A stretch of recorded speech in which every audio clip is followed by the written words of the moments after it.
Good morning, good afternoon, and good evening. My name is Kernahan Webb. I am a professor of law and business at the Toronto Metropolitan University.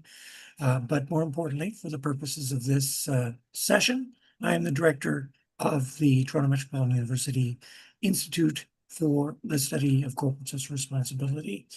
And today we've got the good fortune to be having a chat with Liz Macbeth, who is the CEO of Armor Valve, a small, medium-sized Canadian firm here. And we're going to benefit from the opportunity of kind of peering in over her shoulder to get a better understanding of the challenges and opportunities that are faced by small and medium-sized firms as they navigate the business landscape and the corporate responsibility landscape, which is a big challenge, just generally, for small and medium-sized firms who just generally speaking do not have the bandwidth of a larger firm that can have a dedicated person or a unit on staff that takes care of all these issues. They're dealing with this and everything else within a much smaller frame. So we're also very fortunate for this particular session to be supported by two other really fantastic Toronto Metropolitan University institutes. One is the TMU Diversity Institute, and the second is the TMU Family Business Institute. And so for all of you who are patching in for the first time, welcome. And for those of you who are making a return engagement, welcome back. Just to mention that all of these sessions are held in the spirit of constructive engagement. Basically, what can we learn? How can we learn from subject matter experts, be they in academia, government, private sector, civil society, NGOs, wherever they are? Typically what they have is a particular set of experiences and insights that we can all potentially benefit from. And that certainly is the case here today. Next slide, please. Toronto Metropolitan University is located in the Dish with One Spoon territory. The Dish with One Spoon is a treaty between the Anishinaabe, Mississaugas, and Haudenosaunee that bound them to share the territory and protect the land. Subsequent Indigenous nations and peoples, Europeans, and all newcomers have been invited into this treaty in the spirit of peace, friendship, and respect. Next slide, please. When we talk about social responsibility here at the Toronto Metropolitan University CSR Institute, we draw on this definition of social responsibility, which comes from an ISO standard, ISO 26000. The actual standard is more than 100 pages long, but the definition is, as you can see here, quite short. The advantage of using an ISO standard and the definition in it is that this was developed by a cross-section of intergovernmental organizations, governments, businesses, civil society organizations, and so on from around the world, and both from developed countries and developing countries through a consensus process. And so we have a fairly high degree of confidence that this is the sort of understanding of social responsibility that people around the world are aligning themselves with these days. And so you see it talks about transparency with respect to both impacts of decisions and activities contributing to health, welfare, sustainable development of society, taking into account the expectations of stakeholders being a considerably broader category than shareholders being just one example of a stakeholder. If you are a socially responsible organization, you're of course complying with the law, but beyond that, oftentimes you are complying with international norms of behavior of one sort or another. We'll talk about a few of those today, because I know that this is one of the things that Armor Valve is doing, is attempting to align with some of these. And it's not just about integrating it throughout the organization itself, but also in its relations with others, whether that's supply chain partners, customers, or workers or communities, and so on. So it's quite a comprehensive definition, and that's why we draw on it here. Next slide, please. The other major thing that we draw on is the concept of sustainable governance, which basically focuses on the idea that in the 21st century, the sorts of problems that we face or challenges that we face from a governance standpoint, they run the gamut. They're environmental, they're social, they're economic, and typically they are cross-border. That is to say, they don't climate change, for example, is not something that neatly fits in the borders of Canada or Ontario or the city of Toronto. Um, it's a global problem and it crosses the borders. Issues with respect to gender, issues with respect to community welfare are issues that cross borders. So knowing that is the case, knowing also that we're constantly being hit by evolving technological related challenges. Anyone heard about artificial intelligence, for example? Problem of the day, or challenge of the day, or opportunity of the day, technologically speaking. But other challenges as well, like social media, and before that, many other things, blockchain. So there's always something coming up. It's fast evolving. So how do we address those? The conclusion associated with this sustainable governance concept is that the only way we can effectively address these is through a combination of government, private sector, and civil society action, drawing on a combination of instruments, institutions, processes, and actors. And sometimes there's a great deal of collaboration across those, and sometimes there's more of a rivalrous or competitive or check and balance dynamic. Both are valuable. Both push and prod all of us to be better. And so sustainable governance is all about how do we draw on, capture, and ultimately systematize these various different motivations in order to effectively address the environmental, social, and economic challenges faced by businesses in 2026 going forward. Next slide, please. So associated with sustainable governance is this taxonomy. Institutions refers to things like legislatures, courts, regulatory agencies on the government side, but it also refers to certification bodies, standards bodies, auditors, and so on. Those are sort of institutions that are on the non-state side of things. Rule instruments, yes, it's definitely including legislation, but also an incredible number of non-state instruments, policies, targets, benchmarks, standards, and so on, using a variety of different processes, everything from enforcement actions of government, but also auditing with respect to non-state initiatives, and so on, and involving a wide range of different actors, government, private sector, and civil society. So sustainable governance involves all of those from government, private sector, and civil society. Next slide, please. Just also to let you know that these sorts of CSR Institute sessions, we have them all the time. And if you want to know more about the sessions that we have, you can just Google CSR Institute and TMU, and that'll take you to the website.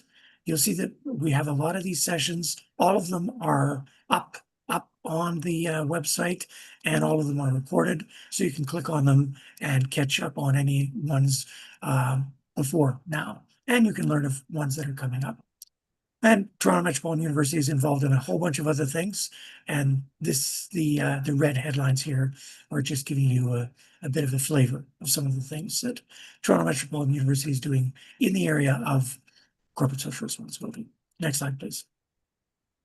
So finally, we're here to talk about the main event, talking to Liz Macbeth, CEO of Armor Valve, and learning more about Armor Valve. So Armor Armor Valve is the recipient of the 2026 Impact and Sustainability Award from the Family Enterprise of the Year Award. So congratulations to you, Liz, for that.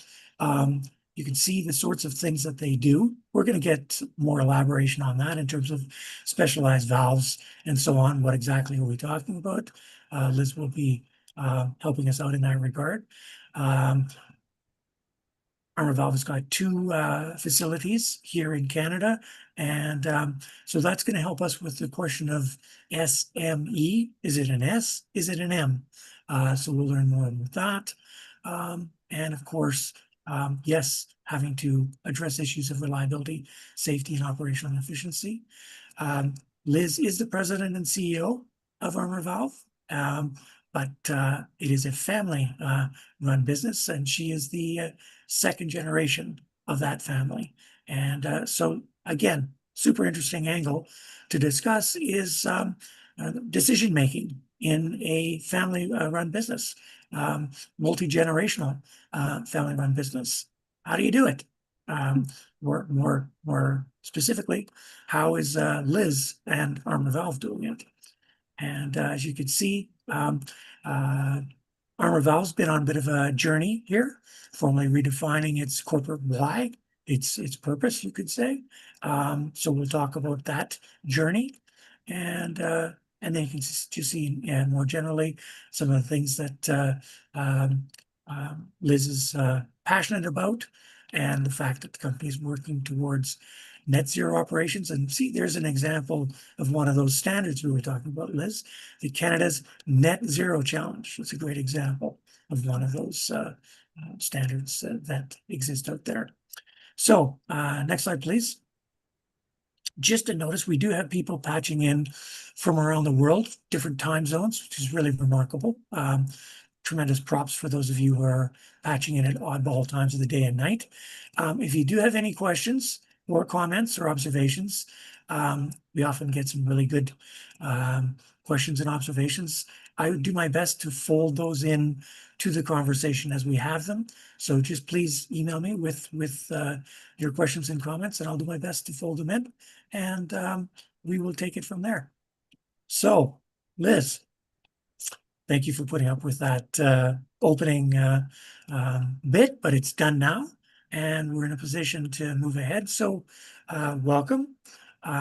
Tremendous that you could join us here today. Could we get a little bit of that origin story first of all about yourself, and then we'll go for the origin story of Armor Valve. I'm anticipating that when you were a small child in a sandbox somewhere, mom and dad beaming down as you played away in the sandbox, you didn't look up and say, "Mom, Dad, when I grow up, I want to run your business, and I want to take it in a sustainability direction." So maybe you can tell us a little bit about the zigzag that led to here you are today, CEO of Armor Valve. Certainly, Kernahan, thank you very much. And it's exciting to be speaking to an audience of TMU stakeholders from around the world. TMU is doing incredible things, so I'm very excited to be here. Yeah, I mean, like most children of entrepreneurs, I grew up in a household where business was talked about at the dinner table and at lots of other occasions. All of us worked in the business at various ages and stages. And there was no expectation that any of us, the four of us, would actually end up working in the business over an extended period of time. So when my father invited me to come and join the business after I graduated from an MBA program at a neighboring school. Also very good. Yeah. He challenged me. And I think he had an unfair advantage because he knew where all my buttons were, right? And he said, I've got a difficult challenge. I'm not sure you're up for it. So, of course, I took on the project, which was an ERP implementation, and really just stayed on in the business thereafter. But in my earlier years, we used to have relatively heated debates about the environment and the impact of some of the industries that our company serves. And when I finally took over as president first, and then CEO and president, I had an opportunity to change our focus. And that is not to say abandoning our customers because they're very important to the Canadian economy, the customers I grew up with. But we're at this exciting time when clean technology, circular processes, and decarbonization are being pursued in every industry.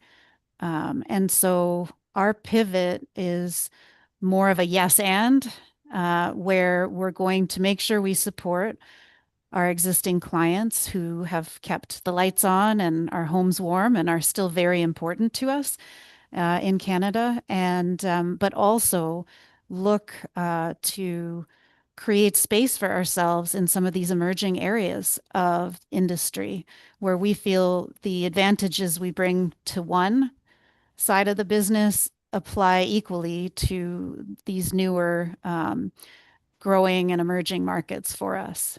So I don't know if Fantastic. that answers your question. Well, yes and no. Okay. If I can, said the dentist to the patient, if I can probe a little bit further, in this regard, when you came out of your MBA, Mhm.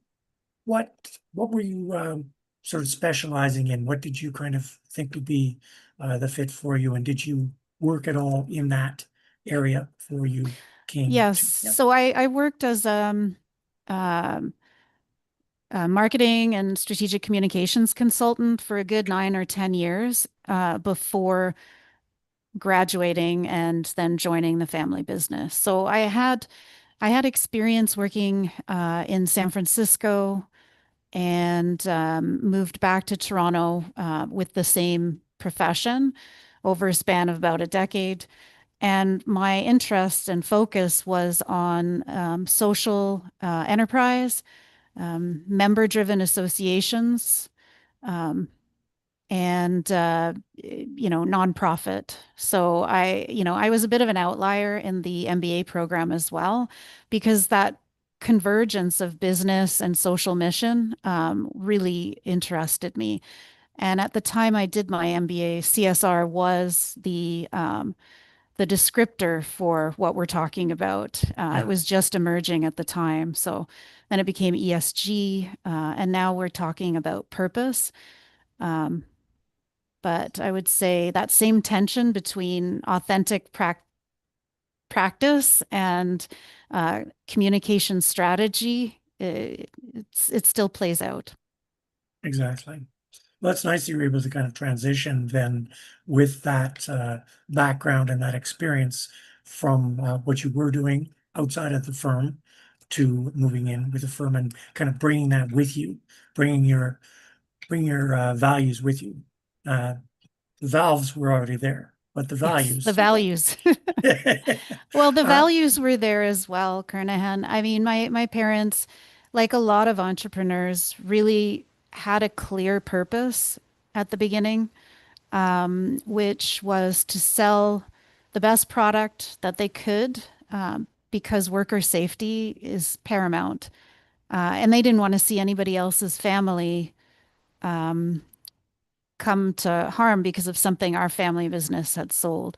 It was very clear. And so this is also a building on that to extend from shareholder worker to stakeholder, planet and people writ large.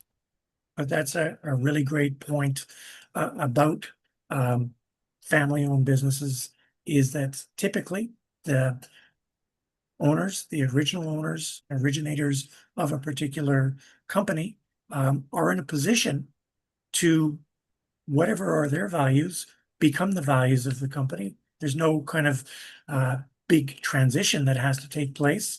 And so, uh, for example, looking after your neighbor, sort of that sort of very basic and respect for workers and so on are the sorts of things in a small firm. You look directly into the eyes of your workers. You look directly into the eyes of your customers. These are not some sort of abstract things on another side of the world. And so I like what you're saying about how uh, your parents were already kind of reflecting values. They were not using the language, whatever crazy language we're using today, whether it's CSR or ESG or purpose or whatever it might be, but they were just doing it. They were just doing it in a much more intuitive way, I think is what you're saying.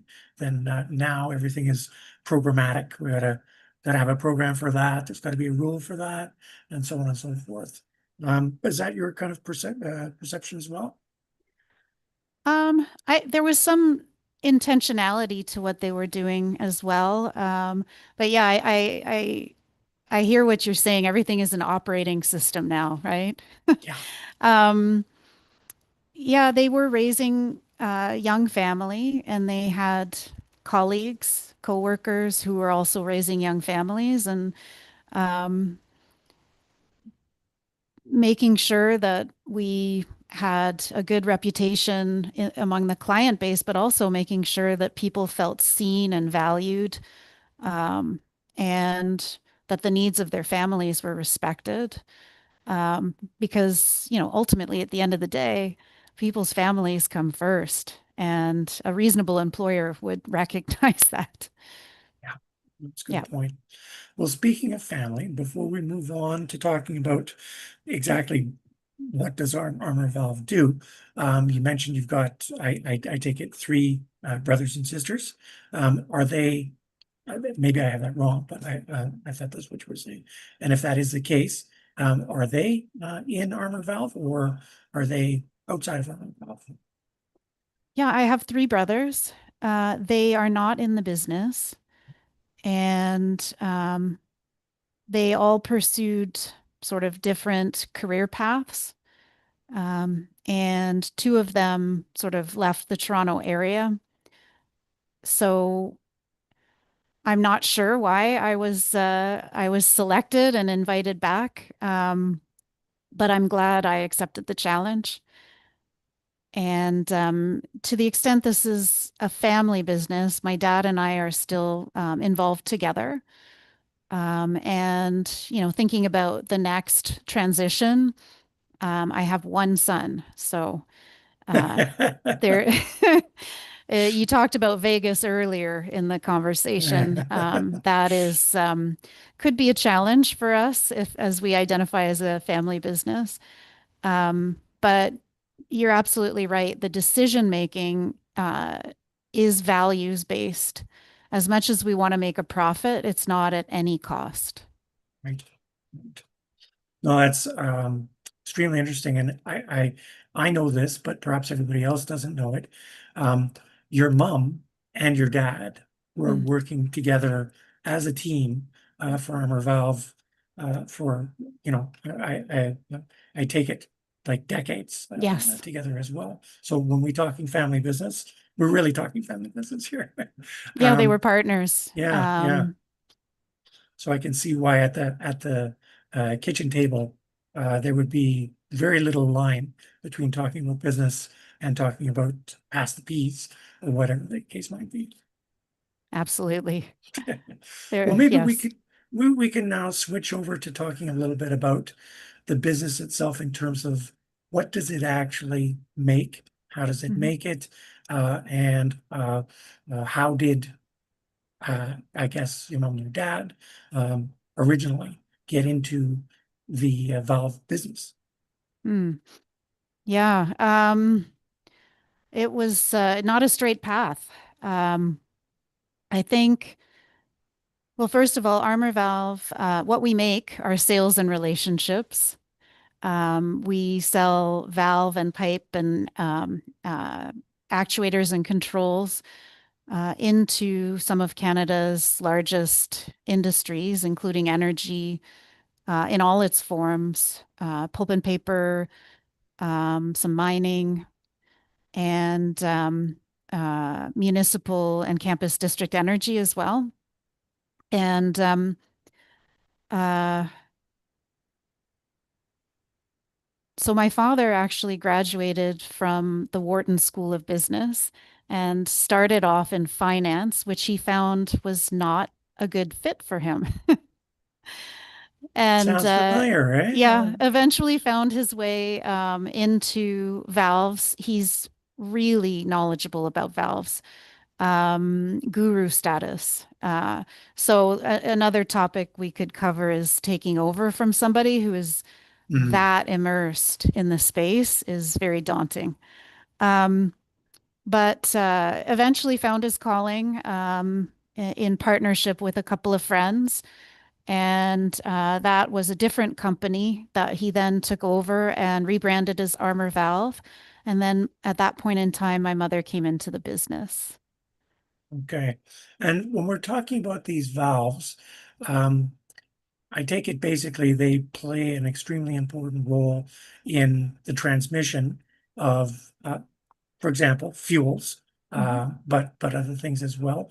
And there's a particular environmental, in addition to a safety element in it. There's a particular environmental element to it. Is that correct? I'm just circling back, excuse the pun, to Mm. your comment about circularity and so on. So is it you can have a valve that does the job, and you can have a valve that does the job and also has particularly positive environmental attributes or features. Is that correct? Or how does that work? Well, it can be the valve or it can be the process. What you want to do is avoid leaks and emissions. So having very few leak paths, the design of the valve can contribute to its environmental effectiveness, if you will, but also the process. So you mentioned earlier, I think it was a sustainable governance taxonomy. Yes. Okay, well, there's a sustainable finance taxonomy as well. And, one of our goals for this year is to have 50% of revenues come from low carbon or decarbonized processes, circular processes, um, et cetera. And so we use the financial, sustainable finance taxonomy to define which of the processes we sell into qualify as cleaner processes. And that's how we're measuring. So a few years ago, we might not have been able to do that. The sustainable finance taxonomy wasn't as readily available. But since we've started this work as a small business, we have people who bring these resources to us because we would not necessarily be connected to um, uh, dialed into those resources without help from stakeholders who like the work that we're doing and want to see us continue down this path and be successful. Hey, can you just expand a little bit on that? You don't have to give names of companies or anything, but Mm. maybe just give us an example of one of these systems, processes, and opportunities that has come your way, why and how it has come your way, and how it is you're seizing on those, and perhaps not taking a lot of business opportunities that don't have, if I understand correctly, this same dimension, this same Mm. positive environmental dimension. Can you just elaborate a little bit on that? Because on the outside in, it's valves, right? Like Yep. it doesn't necessarily click with people as to how this has significant environmental dimensions. The largest portion of our sales that's kind of aligned with our purpose and with cleaner energy forms would be district energy. So we have products for hot water district energy. There are lots of examples around Toronto. There's Markham District Energy, there's Enwave, um, and others. It's part of almost every campus's net zero Mhm. target.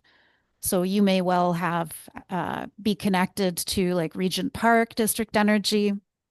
Um, and so what we do is we count every sale into the hot water district energy market as purpose aligned. So it's uh, to explain the technology, instead of having a boiler in every single building, you've got a central utility that distributes the hot water and also the chilled water to multiple businesses or multiple residences. And through that single utility, you can heat the full campus. And so what you're saying is that because, for example, the city of Toronto incentivizes that, and because BMO incentivizes that, that is to say, they have various different green projects and so on, bonds and so on. Therefore, you have, for example, a complex of buildings in downtown Toronto that want to use this district energy approach because A, it's going to be more efficient and Mhm. save them money, and B, it's also from a climate change, for example, standpoint, it's better from that standpoint. So once they decide, hey, we're interested in this district energy thing, then you guys come in with your solution, which is part of the broader system solution, which is the valve part of it. Is that correct? Yes, we sell valves and piping into district energy systems. Okay. And it's not, are those valves and pipes and so on, are they particularly environmentally better than other valves and pipes that could be used to connect up a district energy system? Or is it just your choice as a company that you want to be involved in and supply valves for those sorts of, from an environmental standpoint, positive projects, as opposed to all of the other projects that are out there? Well, you bring up an interesting challenge for a small business, which is the resources needed to do to conduct like a full life cycle analysis of products um, is not something that is readily available to us. We just don't have the capacity, the resources, the time to do that. So, as far as our own sustainability initiative is concerned, we focus on what we can control and measure.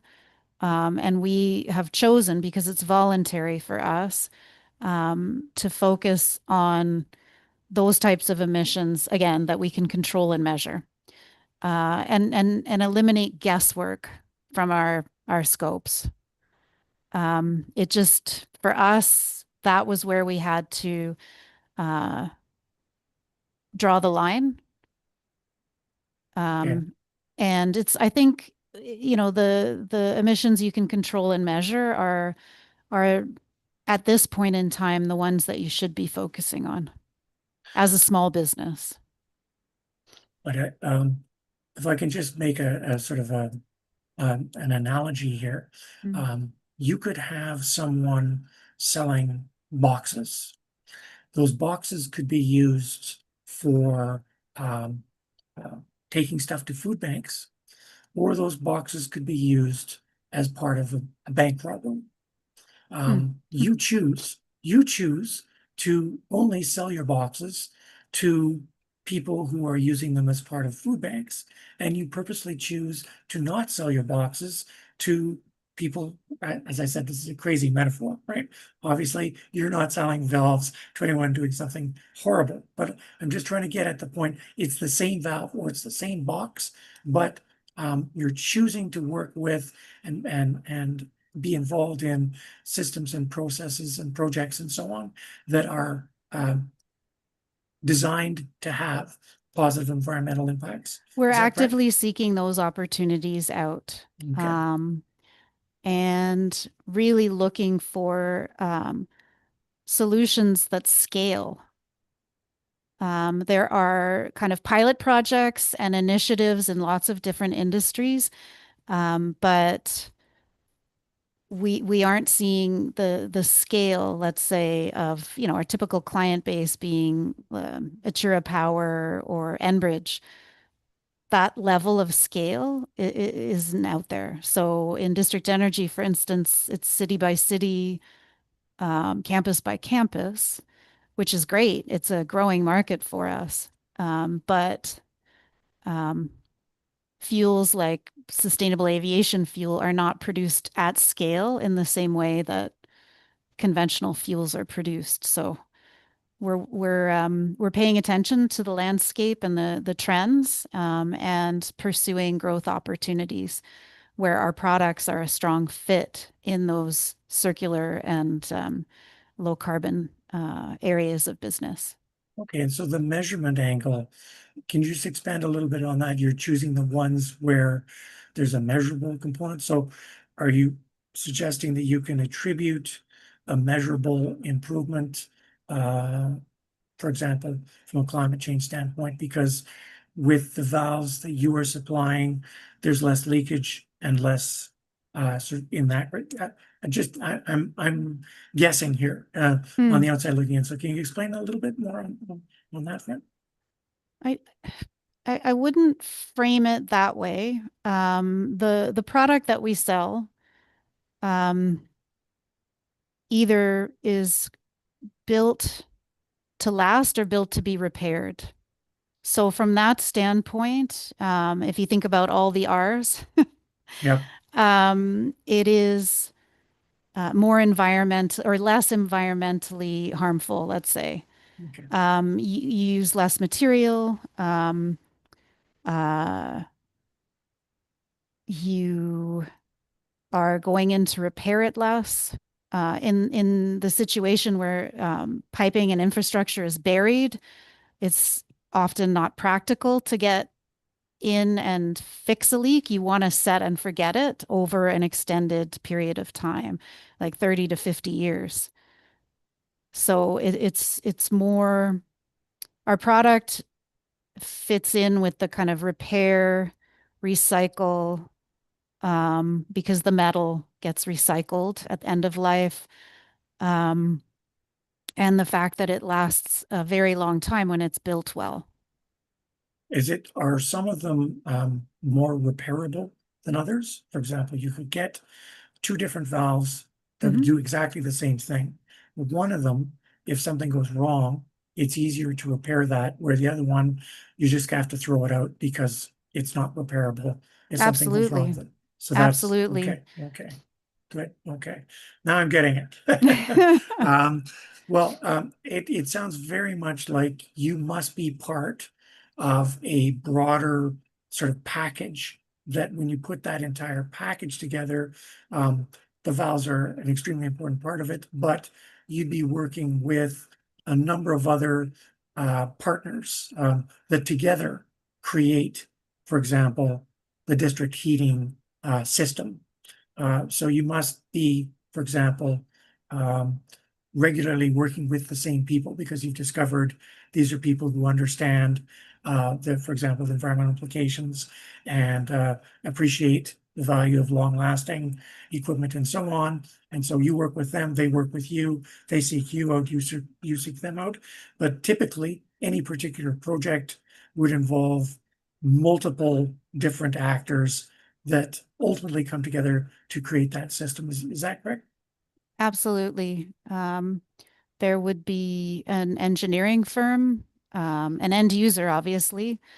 Sometimes a different operator, a construction firm or contractor. There could be many, many players.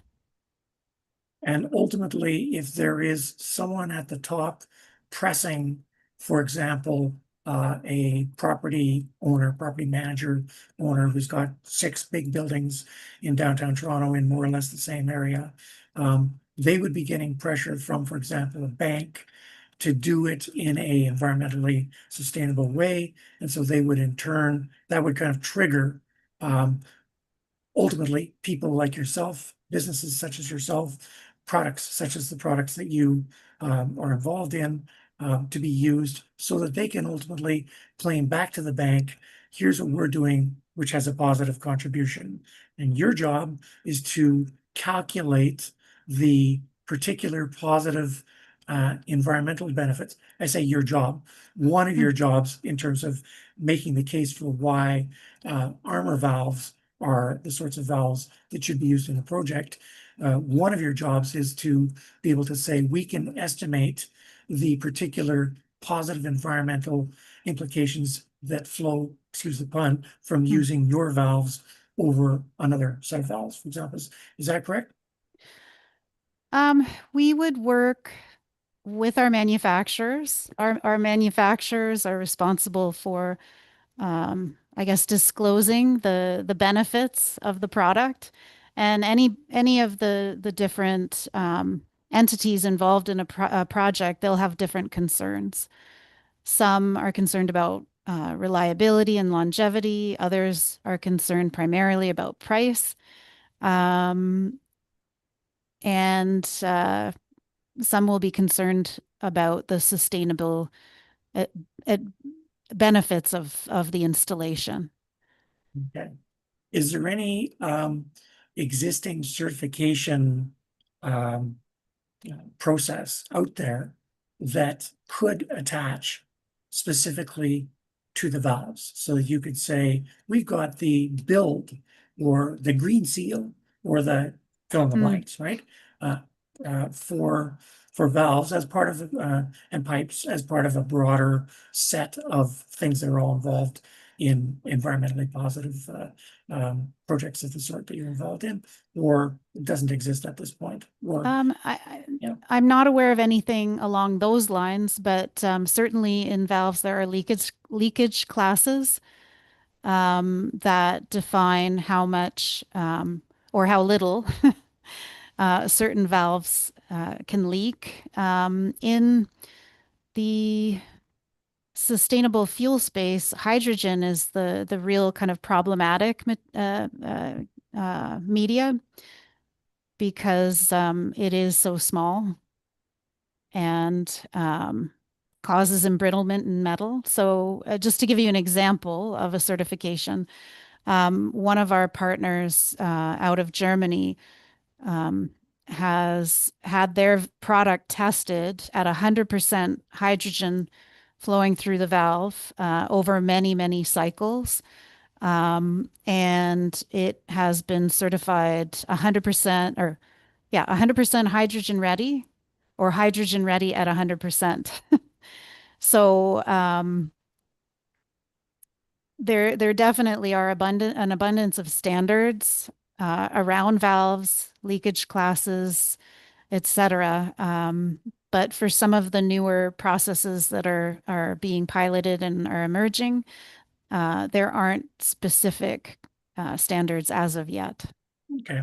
So Okay. it's an interesting time. Yeah, no, absolutely. And I mean, for me, and I'm anticipating from a fair percentage of people who are patching in, all of this stuff is entirely new. It's like lifting up a rock and there's an amazing array of things underneath that rock that none of us have ever seen before. So I apologize if the questions have seemed a little bit to the left and the right. It's because I don't know exactly what I'm looking at. So Okay. yeah, Well, let me just say, valves are not something I bring up often in yeah. social conversations. Yes, I can appreciate that. But it sounds like, long story short, is that Armor Valve has occupied a niche in terms of the broader sort of industrial processes that use valves and pipes as these are the guys you go to because they understand all those sorts of issues and they can give you all the information that they know. They can provide it to you to ensure that there's compatibility with what you're trying to do. Is that the case? That's a kind of a thing that you're either aspiring to or to some extent a niche that you have is go to Armor Valve. They're good people. They have very reliable products and they know a lot about this. You can talk turkey with them and they're more than ready to do it. Is that kind of like a, Yeah, um, I mean, I think we're known for the quality of the products that we represent. We're known for being a valve supplier who cares about the end result, almost as much as the client does, and getting it right, um, and following through. Um, so, I mean, I'm very fortunate to be in a business that has this long-standing reputation that's quite positive. And for anybody who's patching in from the Family Business Institute, it's a legacy that you wanna defend and sustain. So there's a little pressure on the second generation to continue to live up to that standard while also being innovative and moving the company forward in a way that's fit for the times today and to I, future-proof it, the legacy. I understand, I can appreciate the challenges we're talking about. If, for example, your dad is a guru in the area, that's something that you just cannot pick that up. What you can pick up is, for example, your finger in the wind to see these are the issues of today. How can we cater effectively to those particular interests and concerns of Right, and 2026? and preserve our relevance as industry changes around us. Right. Anybody who's been in the workforce for the last 6 years, there's been nothing but change and uncertainty. It's amazing how resilient we are to have made it through that period. Well, I mean, let's collectively, all of us on this call, it's been a bumpy ride. yeah. Let's talk a little bit, when we talk about it being an SME, what are the total employees of Armor Valve, Toronto, and is it Calgary? Is it your second? We have salespeople located in many different provinces, but the total headcount is 28. We're very small. Which we were talking about this prior to the call, has some incredible advantages in the sense of Mm. agility. You identify an opportunity, you're in a better position to make a decision about whether you're going to take that opportunity and run with it with a smaller firm than you are a very large firm where it has to go through multiple levels of approval and so on. So what can you give us a bit of a flavor for the decision-making process now? Um, an idea for a project comes forward, it's brought to your attention, or it's brought to your dad's attention, or one of your salespeople in part of your network. Um, what is the process then in a small firm, 28 total employees? What is how is decision making done in Mm. that sort of situation? Right. So that decision-making process has evolved as we've transitioned from one generation to the other. Um, what used to be a very centralized decision-making process on the shoulders of one person has evolved. And so when I started um, working on the management team back when I headed up marketing and business systems, uh, very intentionally worked on building a leadership team so that when the eventual transition happened, that there would be more heads at the table. We don't have a board structure, so there isn't that kind of oversight, but having a committee of trusted colleagues to bounce ideas off of produces better results than a single person acting on their own. Anything significant that would transform the business significantly, I would discuss with my father. But the day-to-day management of the business and the near term and midterm planning, that rests with the leadership team now. Okay. And the leadership team in a 28 member firm, are we talking about like four or five people total, including yourself? Actually, I think we're seven, six or seven. So it's a fair portion of the company. And so just as a cross section, what is that likely to be? It's like it's you. Uh, Departmentally, you mean? yeah, yeah, Yeah. yeah. No, so sales obviously is very important. We're a sales and service organization, operations and finance. So like three from the one and four from the other gives us seven, that sort of thing. Yeah. It's maybe more heavily weighted towards sales. Okay. And do you meet often? Is it on when something comes up? And getting back to this agility point, when Mm, something does come up, you're sufficiently small that you can probably put together a meeting, in the next couple yes. of days type of thing. Yeah, Absolutely. When there's an urgent matter that needs our attention, we can act swiftly. We don't have to wait for the next committee meeting. But we are geographically dispersed, and so we meet weekly just to stay on the same page and to continue the work of relationship building.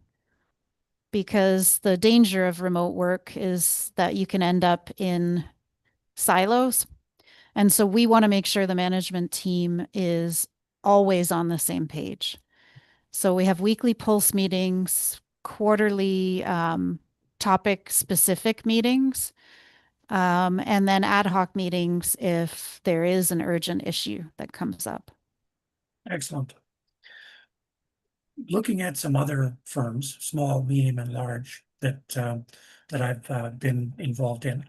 Um, One thing I see used by some is when they have, for example, a weekly meeting or a monthly meeting, they have a few items on the agenda which are um, automatic.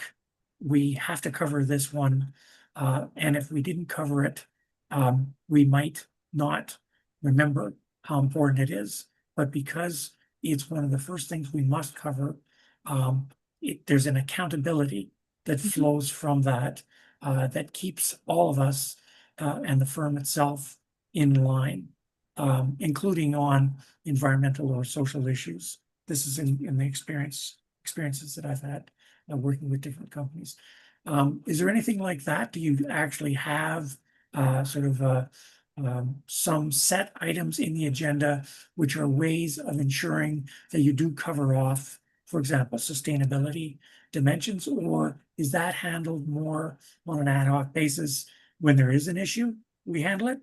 If there is no issue, it's not brought up, there's no need. Yeah, well, I mean, I I do enjoy the traffic light approach, like discussing only things that need to be solved by the group. Our standing agenda consists of getting on the same page. Um, that could mean, catching up on what has happened or catching people up on what is expected to happen. That's a pretty stable part of the agenda. And then we have some set KPIs that we look at weekly that are leading indicators of future success. So we want to make sure that we're staying on top of those KPIs. Makes sense. Well, And then any red light issues or challenges that people want input from the team on. makes sense. Completely makes sense. Um, when we look at the operating environment for small, medium, and large firms in Canada, as you were kind of um, uh, referring to, the last 5, 6 years have been crazy, right? Yeah. We had COVID, was just absolutely crazy, and now we've got a country directly below us that is doing interesting things. I'm just holding my tongue here hmm tremendously. But with respect to both of those things, can you give us a little bit of an insight as to how you pivoted or are pivoting or just adjusted to those, if I can suggest those as being examples of challenges which you've faced, and by all means, provide better examples of challenges you faced, if those are not good ones? Um, I'm not going to comment on our neighbor to the south. I will say that I like what I'm seeing from government in Canada, embracing uh, infrastructure projects and exploring ways to support economic sovereignty. Some of those projects we'll be participating in, others we won't. It's good for the country. Um, and if there are any government representatives on the call, I would, out of slight self-interest, make the statement that there's a lot of support for manufacturers, but manufacturers on their own don't get themselves to market. So I would love to see a little more support for the distributors that help put their product in the hands of the users. Good point. That's my little plug Shameless for plug. distribution companies. But you're raising a good point. That is more than referring just to your company. Distributors in general, Mhm. you're suggesting is kind of a neglected issue when compared with manufacturers. That's a good point. I'm not expecting you to, and I totally understand why you wouldn't want to comment substantively with respect to what's happening in other jurisdictions that could have an impact on you. But can we talk about um, uh, the the value of certainty and Mm, reliability and consistency as being things that businesses look for from a planning standpoint, mhm, and how we're in a period of lack of certainty, lack of predictability, lack of reliability. Um, if that is a correct statement, then what is it that you can do about that? Again, mm, you're a small, medium-sized firm, tails can't wag dogs. mm. So you should hear your thoughts on that. Yeah, well, I mean, one of the things that we've done is adopt a purpose and really embed it deeply into our business strategy, um, and and align all the aspects of um, our corporate statements around that. So purpose, vision, mission, values, strategy, when those things are in alignment, it's a lot easier to know what the right course of action is when you're broadsided by some unexpected change. And the values piece is very important as well, because that's um, helps you identify maybe what you're not willing to do, and you can hold steady with that, um, because people are less likely to act against their values when they have them very firmly understood. Do you have any But examples of that you can kind of illustrate where you've been kind of shaken as an organization, but because you did have the strong understanding of your ooh, values, you're able to roll with it? that's a good question. I don't think we've had that kind of challenge yet.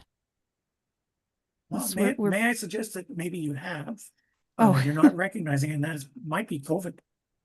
oh yes, yes. So COVID was a time it started 4 months after I took over the company. So I had a very short honeymoon period and then chaos. And what crystallized for me was that my primary role as the leader in that scenario was to make sure that everybody was okay and nothing else mattered, right? Um, that that became my job, was to make sure that people's jobs were protected, because getting laid off during that time would have been catastrophic, right? Um, and just to make sure that the team felt supported. So, yeah, that was my entree into leading this enterprise was the pandemic.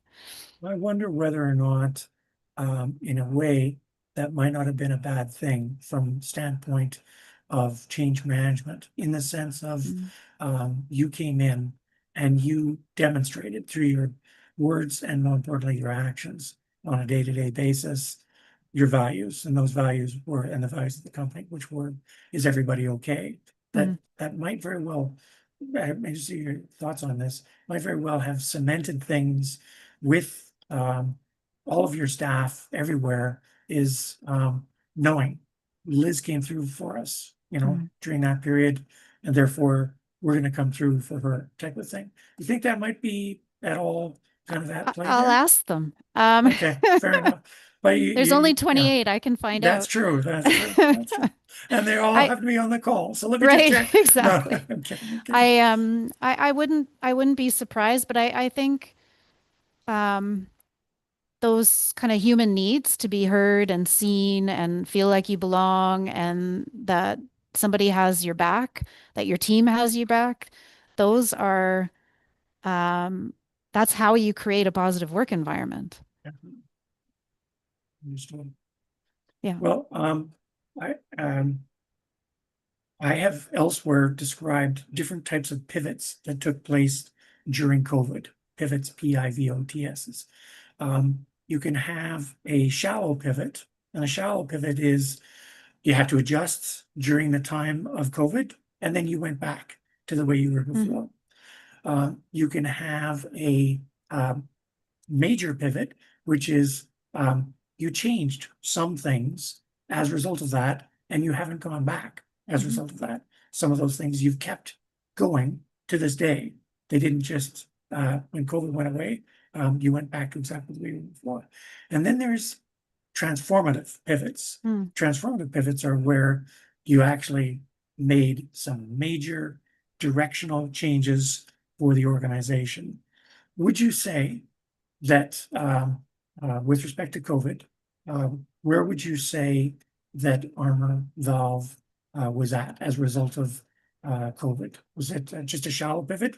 You were able to basically handle it and carry on afterwards, or was it a major pivot because flowing from it, we now do things differently. We learned this and that about ourselves, and now we do things differently.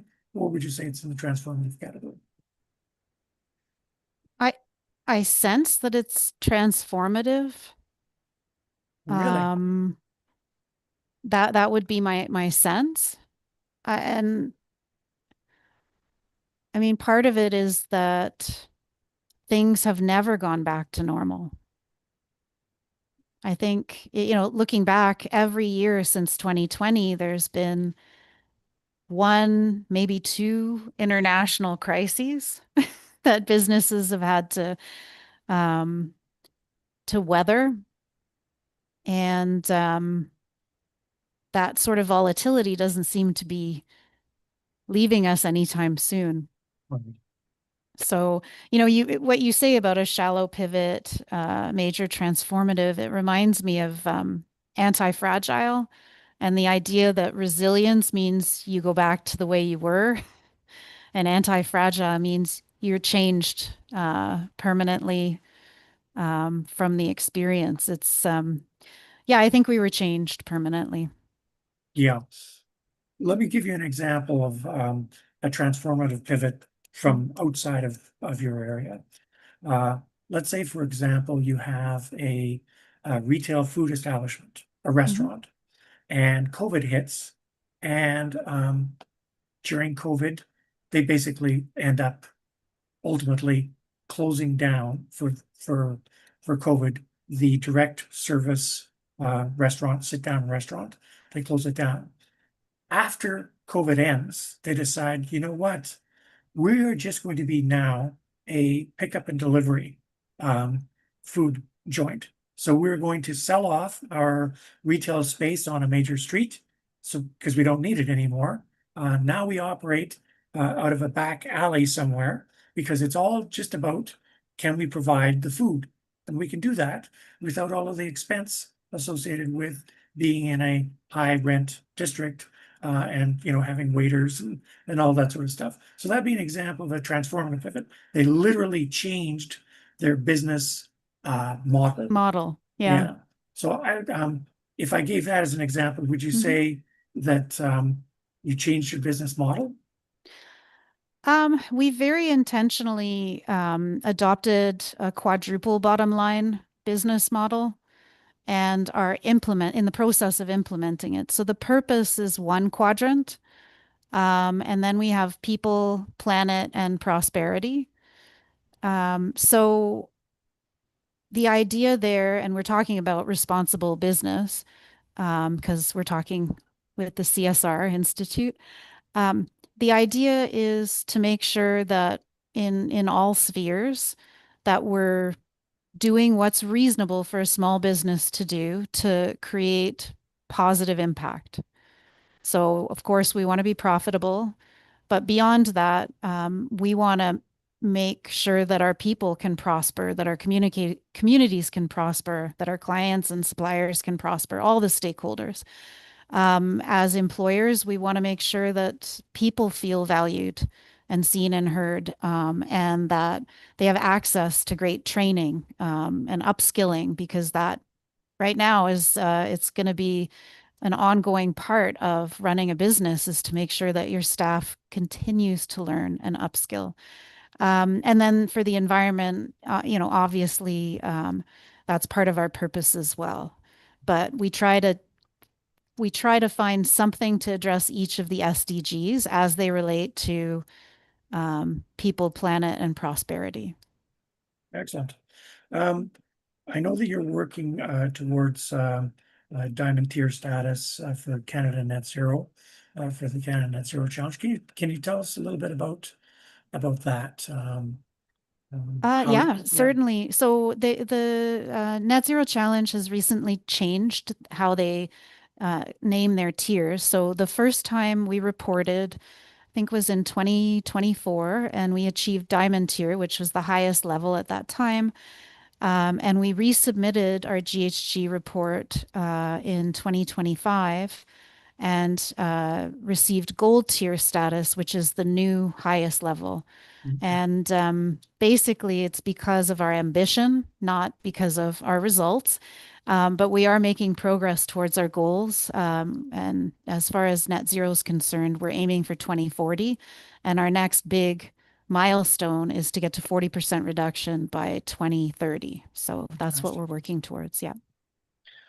Final question really is just when we talk about small and medium-sized firms and we talk about standards and laws, a not uncommon observation that is made is that when you're in a small and medium-sized firm, a lot of the standards and laws, but we'll talk about standards, are they're not designed for small and medium-sized firms, or even if they are, the challenge is when you are a small and medium-sized firm, you really just don't have the bandwidth to, for example, get ISO certified to a number of, there's probably, I can think of probably 10 different standards that you could be certified to just in the Hmm. ISO area. Yeah. But a lot of small and medium-sized firms say that's just too, it's just too structured for a small organization. And we're going to spend all of our time just trying to fit into their structure Yeah. when, our one of our main values is to be flexible and not having that sort of straitjacket put on us. So I'm just interested to hear your thoughts as a small and medium-sized firm and the value of standards that are out there, that could be out there for you as a small and medium-sized firm. Yeah. Well, there are certainly standards that we'd love to certify to, but we can only take on so much. So for us, it's ISO 9001. And that in the supply chains that we operate in is table stakes. Like we have to have it. And it's not prescriptive. So it can be tailored to suit the business. The point is to have a quality system in place. Right. Um, and how detailed, how time consuming the processes are is really up to the business. And so with respect to ISO 9001, then you're saying basically in order to play in order to Mhm. play, you have to be able to say that you're ISO 9001 certified because all of your partners above and below you are all 9001 certified. And so this is a way for whoever's at the top to ensure that everybody is meeting minimum quality, consistent standards. Mhm. So are you ISO 9001 certified? Oh, yes, we have Okay, been since 1997. okay, So we've had a lot of time to get used to it right, and right. to make it work for us, not the other way around. Yes, That's yes. the danger. Are there any other ISO standards that you've kind of cocked your eye at and said, those also look interesting, but not at this time?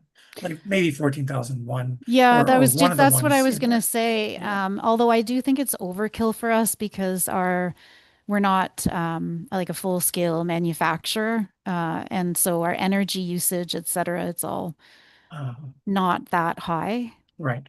So I think it would be overkill. Yeah. There are other things that we've looked at, like B Corp. Mhm. We've looked at, but it's not something that the majority of our customers are looking for. Okay. There are a few, but it's not the majority. And we're already doing a lot of what B Corp uh, wants you to do voluntarily. And I guess that could be a final point. A lot of what we're doing is voluntary Sure. because we're a small business that's exempt, but we're doing it in a way that leverages our resources without taxing our people. And we're able to do it and do it at a high level, despite the fact that we don't have, a VP of sustainability or Right. a dedicated team. Got it. Got it. Well, and I'm sensing based upon what you said about you have to have 9001 that if, for example, BMO said uh, um, from now on, we're only going to be looking at projects where everybody is B Corp certified, then Mhm. you'd get B Corp certified. That's if that's the price of admission, then that's what you do. So like that's a major explanation for which standard you would likely choose to adopt going forward would be if you're being pushed by one of your partners. Absolutely, but we would be ready. I mean, we're a few points shy of a B Corp certification, of qualifying for one, but we know how to do the work now. Like, in other words, we're set up Sure. to be successful, whatever direction the wind blows. Right. If the CSSB becomes, in a couple of years, becomes a real thing, You're um, ready. Yeah. we're ready, and Got and it. that's important. Excellent. Well, I would like to just ask you now at this point. I've tried to cover off the waterfront in terms of decision making of your organization, um, how you do things, why you do things, when you do things, um, role of standards, and that sort of thing. Is there anything that you can think of that you think maybe we should spend a minute or two talking about, or have we, to your satisfaction, kind of covered off most of the major points that you can think of? There's so many different things we could talk about. I think as kind of a point final on the conversation, I mean, it all comes back to me, to family, and to what my next generation is going to think of, um, you know, what I did, the impact that my business had on the world, and wanting to leave them proud of what I've done. And I think we're at this really exciting time, actually, even though there's a lot of uncertainty for Canada, where we get to decide where we go as a society, as a resource-based economy, as a diverse community of people from all over the world. We get to choose, and to a certain extent, we have to, where we're going. And I want the direction that I choose to mean something to my son. So That's where I think we could leave things today, if you don't It's mind. terrific. Yeah. So, I mean, and that gets to this point of agency that you have got agency, you've got the ability to take the organization in a way which aligns with your values, your parents' values, and thinking ahead. For Mhm. example, your son's values. I guess we're fortunate to live in a country where small and medium-sized firms, as well as large firms, do have that potential if they want to uh, to take that foot in that direction the way you're doing. Yeah, and whether they do it formally or informally, the majority of them are already doing something in their communities. They're already deeply embedded in their communities. So family businesses, I look at it as the backbone of our economy, small business and family-owned business. Well, yeah, and you're absolutely right. Statistically, you're right. When we talk about the number of small and medium-sized firms in Canada compared with all firms in Canada, Hmm. a vast majority of them are small and medium sized. And so they are to the left and to the right of you. You're going to find throw a rock and you're going to hit a small and medium-sized firm. But there's no need to throw the rock. No, we can duck. Yes, you can duck. Very good. Well, on behalf of Toronto Metropolitan University, on behalf of the Diversity Institute, the Family Business Institute, and of course, the TMU CSR Institute, just want to say thank you very much for taking the time. And hopefully we can connect up maybe in a year or two and Mhm. get a kind of a progress report on how things are going. That would be wonderful. Thank you so much. All the best. Bye. Thank you. Bye now.